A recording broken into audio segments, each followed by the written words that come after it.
So, hello guys. Update tayo sa bago nating tanim. Meron tayong natanim dito ng bagong durian, and ang variety niya is yan, Musang King. Nagdilig tayo dahil walang ulan. Tapos yan, tinabihan natin ng isang punuan pa rootstock dahil para i-double rootstock natin siya pag lumaki-laki na. Musang King.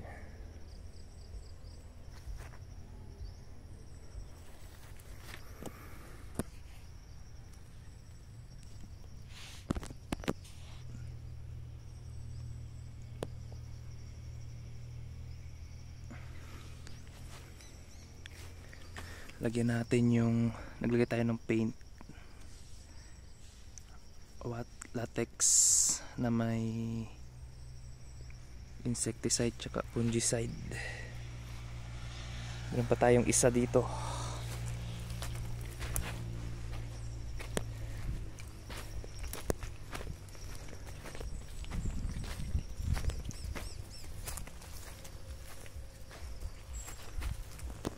Meron tayong isa pa dito na variety is ito ay yun,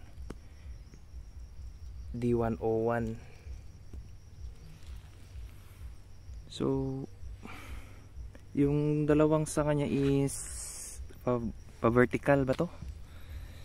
So siguro pag naka recover to siya, mag-in-arc tayo dito. In-arc natin tong isa. Iwan natin to, or try rin natin na i-train yung branch na to. So yun, nagpa-flashing siya.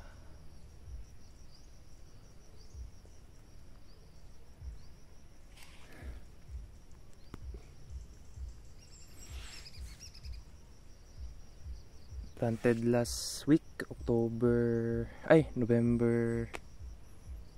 15 yata yun. Parang November 15 natanim ko to. So 2 weeks na siya since planting.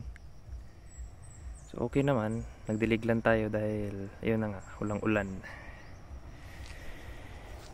Ganda.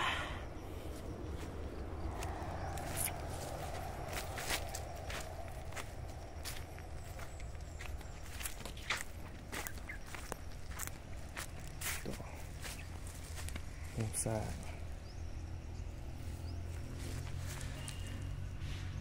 yan, nadagdagan na naman ng ating collection sa durian varieties.